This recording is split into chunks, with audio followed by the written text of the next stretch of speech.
मैं पूरा हिंदुस्तान घुमा हूँ। हाँ। ठीक है, इत्फाकन आपके सामने ऐसा आदमी खड़ा जो किसान भी है, एक सिपाही भी है, अच्छा। एक एडवोकेट भी है।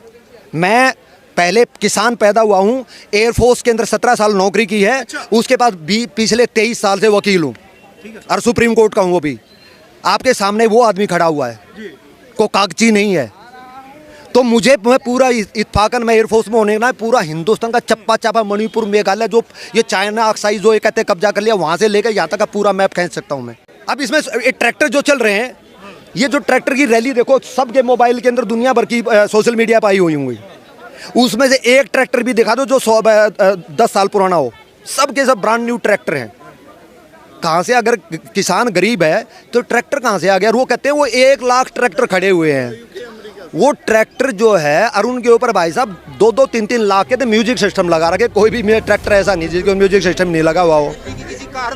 ठीक है, और उसके फॉर्च्यूनर के पीछे ट्रॉली लगा रखी है। 60 लाख की कार के पीछे साला ट्रॉली घैंस रहा है उसको बंदे को। इसका मतलब उसके बंदे के पास कितने पैसे होंगे? ठीक है, मेरे पास में जो है एक गाड़ी है, उसको मैं 2 बार दिन में साफ करता हूँ, और वो फॉर्च्यूनर के पीछे ट्रॉली डाल रखी उसने। क्या वो किसान है और वो गरीब है? हैं? और पंजाब और हरियाणा में अब गरीबी मेरे को समझ में नहीं आ रही। किसी भी घर में जाके देख लो, 2014 के अंदर जिसके मोटरसाइकिल थी उसमें कार आ गई, छोटी कार थी, एसयूवी आ गई। किसी भी हरियाणा पंजाब के किसी भी, मैं गांव में रहने, गांव मेरा बेस है, मैं मेरे ख्याल में हफ्ते नहीं, मैं तो 2 हफ्ते के अंदर मैं गांव में जाता हूँ, रह के आता हूँ वहाँ पे। मेरे को गाँव की रियलिटी में बात कर रहा हूँ, पढ़ा हुआ हूँ, लेकिन इसलिए मैंने तीनों कानून पढ़े हुए हैं। तीनों कानून अगर वो बन जाते ना, हिंदुस्तान के किसान को पता नहीं कहाँ पहुँचा देती। उस कानून के अंदर ऐसा था कि कॉरपोरेट भी या जो भी कंबाइंड वो करते।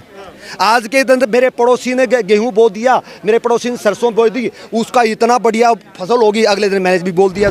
यहाँ पे लोग जो ना चलन देख के फसल बोते हैं, जबकि अगर वो कॉरपोरेट लार्जर स्केल में होगी तो उसके अंदर ये देखा जाएगा, उनके पास रिसर्च टीम होगी। वो ये देखेगी इजराइल में किस चीज़ की जरूरत है, यूक्रेन में किस चीज़ की जरूरत है, टर्की में किस चीज़ की जरूरत है, यूएसए में किस चीज़ की जरूरत है, यूके में किस चीज़ की जरूरत है। वो मार्केटिंग सर्वे करेंगे, वहाँ पे किस चीज़ की जरूरत है वो चीज़ बोएंगे। ठीक है, आज के दिन हरियाणा और किसानों ने, दे आर द, एक तरह से मैं देखो, मैं बहुत हार्श वर्ड बोल रहा हूँ, दे आर द क्रिमिनल बोल रहा हूँ। और कारण बताऊंगा क्यों। मैं कोई भी मेरे मुंह से निकला हुआ शब्द मैं कॉन्शियस के साथ बोलता हूँ। वहां पे कैन यू बिलीव इट, बथुआ और जो खरपतवार हो उसको भी जलाने के लिए पेस्टिसाइड डालते हैं। उन्होंने जमीन को जहर बना दिया है। वो क्रिमिनल अपने भी परिवार के क्रिमिनल हैं, क्योंकि पंजाब के अंदर हर तीसरा आदमी कैंसरस है। आपको पता है? पंजाब के अंदर जाके देखो, कैंसर से वो चल रहा है। ठीक है, तो वो क्यों हो रहा है? उन्होंने अगले आने वाली जनरेशन के लिए बहुत बड़ा पाप कर रहे हैं वो ये करके। जहां पर 30 मन गेहूं होता था वहां 50 मन गेहूं करके, क्या साला, जहां पर 4 कट्टे खाद के डालने वो 8 कट्टे डाल रहे हैं। आप आने वाली जनरेशन को भी बर्बाद कर रहे हैं। और फिर अगर जो ना वो दूसरे वाला जो मैं कह रहा हूं, जो सर्वे करके वो फिरते, तो वो इजराइल में या रसिया में या कनाडा में उसमें जो गेहूं जाने वाला, तो वो इतनी खाद वाला नहीं लेंगे वो लोग। वो बाकायदा टेस्ट करते हैं। उसके लिए आपको जो ना ऑर्गेनिक फार्मिंग करनी पड़ती।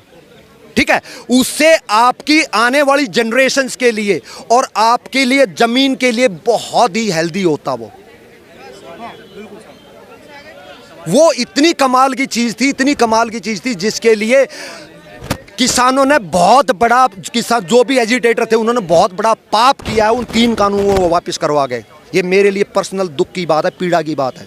चलिए साहब, आपकी बात सही है। आपने कहा कि एमएसपी में इतना बड़ा पंगा है कि अगर सरकार लागू कर दे इसको, कोई भी सरकार नहीं ला सकती। वो राहुल गांधी ने आज बोला है कि हम एमएसपी गारंटी दे दे। अब मैं क्या बताऊं, उस प्रभु कहाँ से उसको ज्ञान आता मुझे नहीं पता। वो मेरे को एक बार सामने बता दो कैसे एमएसपी को लागू कर देंगे। लागत उसको, उसके बड़े बड़े कपिल सिब्बल रोज बड़े ज्ञाता है, मेरे सामने बैठ के बता दे अब वो एमएसपी को लागू कैसे कर देंगे, गारंटी को कानून में कैसे ला देंगे। बात किसानों की समझ में क्यों नहीं आती? ताऊ देवीलाल ने एक चीज़ कही थी बहुत बढ़िया, बोलता इनको समझा नहीं सकते, इनको बहका सकते हो, और इनको अभी बहकाया हुआ है। उसे मैं रोहतक डिस्ट्रिक्ट से हूँ। मोस्ट डिफाल्टर लोग थे वो जो है ना वहाँ पे जो है ना बॉर्डर के ऊपर बैठे हुए थे। अब ये कह रहे हैं 750 किसान शहीद हो गए। एक को तो मैं जानता हूँ जो कि शाम को शराब पी करके बहादुरगढ़ नाले के अंदर स्लिप कर गया, क्योंकि इतनी पी ली उसको होश नहीं रहा, वो नाले के अंदर स्लिप हुआ है। उसके अंदर से उसको निकाला नीचे, तो जो उसकी जो है ना काली मुर्गी बनी हुई थी, अच्छा, ठीक है, गंदे नाले में पड़ा हुआ था, वो निकाला, उसको पोस्टमार्टम क्या, पोस्टमार्टम जाके पढ़ लो, उसका जो है ना वो डूबने से मरा है। शराब उसके बॉडी के अंदर पूरी की पूरी थी। अब वो भी शहीदों की कैटेगरी में डाल दिया, तो भाई मुझे समझ में नहीं आता। फिर शहीद जो बेचारे बॉर्डर के ऊपर शहीद हो रही है, तो उनके लिए भी गाली है। अगर इन लोगों को भी शहीद कहा जाएगा, है भाई फौज ने, अरे हिंदुस्तान का जहाँ से 26 जनवरी को प्रधानमंत्री झंडा फहराता ना, वहाँ के ऊपर वहाँ पे जो ना खालिस्तान का झंडा फहरा दिया। लेकिन दिल्ली के होम मिनिस्टर ने, हिंदुस्तान के होम मिनिस्टर ने और हिंदुस्तान के प्रधानमंत्री के सख्त आदेश थे कि किसी भी किसान नाम, क्योंकि चाहे वो किसान हो या ना हो, लेकिन नाम तो किसान का चल रहा है ना, कि उसको डंडा भी नहीं मारना है। तो क्या लग रहा है आपने देखा होगा कि कितनी वो उसकी जो लाल किले के चारों तरफ जो कितनी गहरी 20-20 फुट 25-25 फुट की डिच है, उसके अंदर सिपाही जो ना पुलिस के फौज इसके जो ना दिल्ली पुलिस के सिपाही बेचारे जंप कर करके अपनी जान बचाई है, लेकिन किसी ने भी उनके ऊपर डंडा नहीं उठाया। और फिर ये कह रहे हैं कि किसान मरवा दिए 750। अपनी आंखों पर विश्वास करो, अपने दिमाग पर विश्वास करो, परमात्मा ने दिया है, किसी गधे पे विश्वास मत करो। कई दिनों से हम देख रहे हैं कि माहौल बिगाड़ने का प्रयास हो रहा है। हल्द्वानी तक का उदाहरण दिया गया इस हाउस में। सरकार अपनी जगह पे पूरा प्रयास करती है कि हमारे राज्य में कोई उपद्रव न हो, अशांति न हो, लेकिन कहीं न कहीं एक ये आभास हो रहा है हमको कि माहौल खराब करने का एक प्रयास हो रहा है।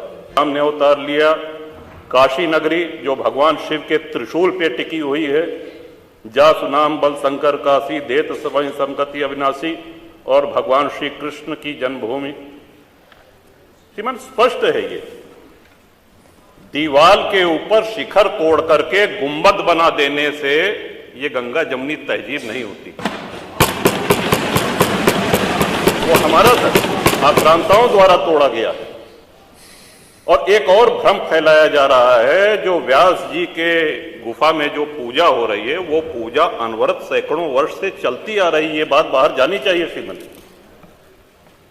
अनवरत सैकड़ों वर्ष से, इस पे सन 93 में स्थानीय प्रशासन ने रोक लगाया, किसी न्यायालय ने रोक नहीं लगाया इसकी पूजा पे। और इस सदन के माध्यम से श्रीमान उन पुजारी को भी हम प्रणाम करेंगे, 31 वर्ष जिन्होंने चाबी संभाल के रखी कि एक न एक दिन ऐसी सरकार आएगी कि ये ताला खुलेगा और इस चाबी की आवश्यकता।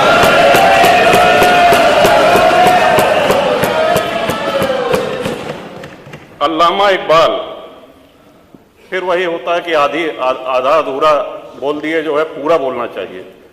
अल्लामा इकबाल पहले वो व्यक्ति थे जिन्होंने कहा कि हिंदू और मुसलमान एक साथ नहीं रह सकते। पाकिस्तान के आइडियोलॉजिकल फादर, इसने कहा कि मुस्लिमों को अलग देश चाहिए। जिन्ना को रास्ता बताने वाले, जिन्ना को उकसाने वाले, और पाकिस्तान के पक्ष में भारत के मुसलमानों ने वोटिंग करी, जिसमें 98% लोगों ने कहा कि हिंदू और मुस्लिम साथ साथ नहीं रह सकते। इस बात पे लेकर के बंटवारा हुआ, और सारे जहां से अच्छा जो कविता सुनाई गई वो अधूरी है। 2 पंक्ति उसकी हम भी सुना दे रहे हैं कि ए आब रूद गंगा, वो दिन है याद तुझको, उतरा तेरे किनारे जब कारवां हमारा। कि गंगा के वो मैदान तुमको याद है जब हमारा कारवां उधर से आक्रांताओं का कारवां आया था। ए आब रूद गंगा, वो दिन है याद तुझको, उतरा तेरे किनारे जब कारवां हमारा। चीनो अरब हमारा, हिंदुस्तान हमारा, मुस्लिम है हम, वतन है सारा जहां हमारा। ये है, ये तरानाए मिल्ली की पंक्तियां हैं, अल्लामा इकबाल ने 1910 में लिखी थी श्रीमान।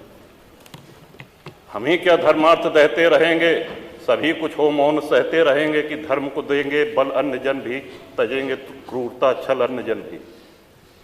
श्रीमान, हिंदू तो सर्वसमावेशी है, किसको आश्रय नहीं मिला, किसको आसरा नहीं मिला। यहां पे जो भी संकट में आया उसको हमने अपनाया। कभी किसी हिंदू ने नहीं कहा कि हम मुसलमान के साथ नहीं रह सकते। उल्टा जब बंटवारा हुआ, धर्म के आधार पर हुआ, पाकिस्तान बना, जो मुस्लिम वहां जा रहे थे, हिंदुओं ने उनको रोकने का काम किया कि आप रहिए हमारे साथ, भाई भाई बन के रहिए।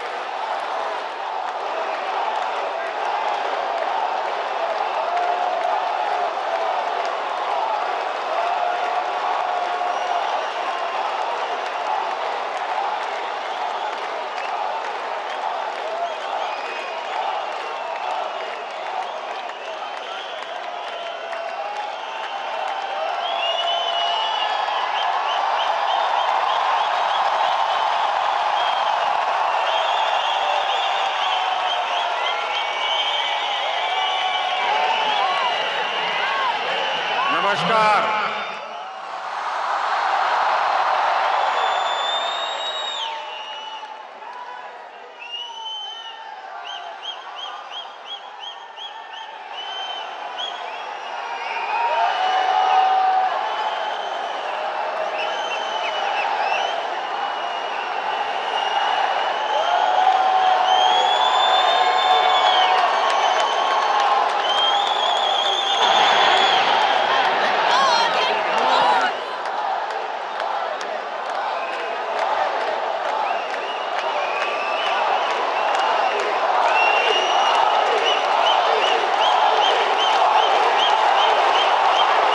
आज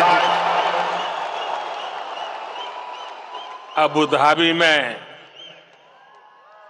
आप लोगों ने नया इतिहास रच दिया है।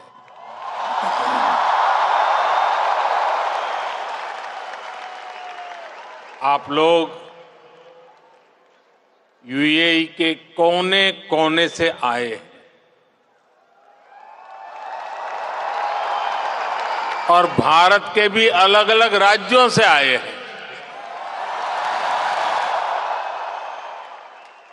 लेकिन सबके दिल जुड़े हुए हैं। इस ऐतिहासिक स्टेडियम में हर धड़कन कह रही है, भारत यूएई दोस्ती जिंदाबाद। हर सांस कह रही है, भारत यूएई दोस्ती जिंदाबाद। हर आवाज कह रही है, भारत यूएई बस इस पल को जी लेना है, जी भर करके जी लेना है। आज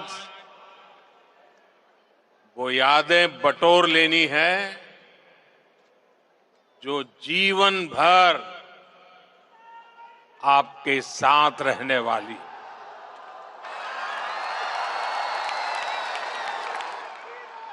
जो यादें जीवन भर मेरे साथ भी रहने वाली।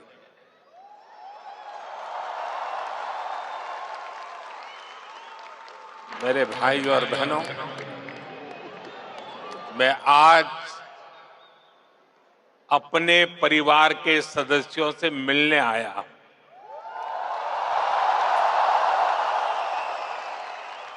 समंदर पार जिस देश की मिट्टी में आपने जन्म लिया, मैं उस मिट्टी की खुशबू आपके लिए लेकर आया हूं।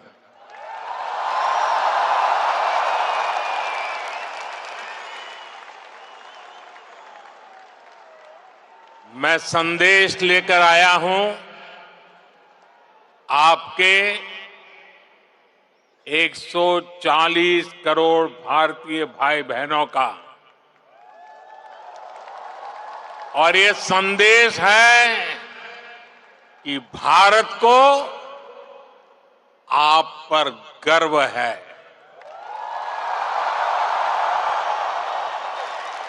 आप देश का गौरव है।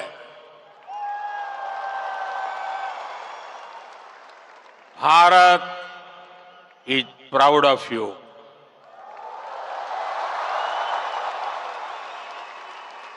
भारतम निगंडय अर्थ अभिमानिकुन्नो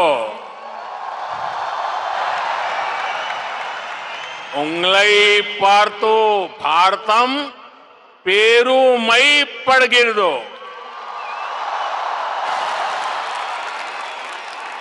भारता निम्मा बग्गे हेम्मे पड़ुत्तदे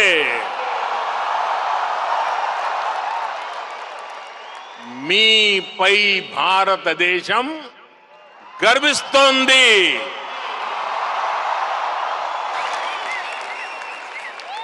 एक भारत श्रेष्ठ भारत की सुंदर तस्वीर, आपका ये उत्साह, आपकी आवाज आज अबू धाबी के आसमान के पार जा रही है।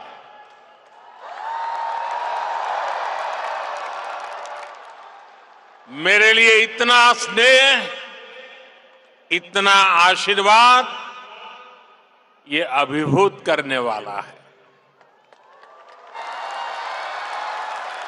आप समय निकालकर यहां आए,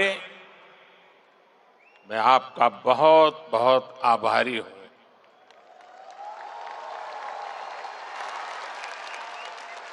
साथियों, आज हमारे साथ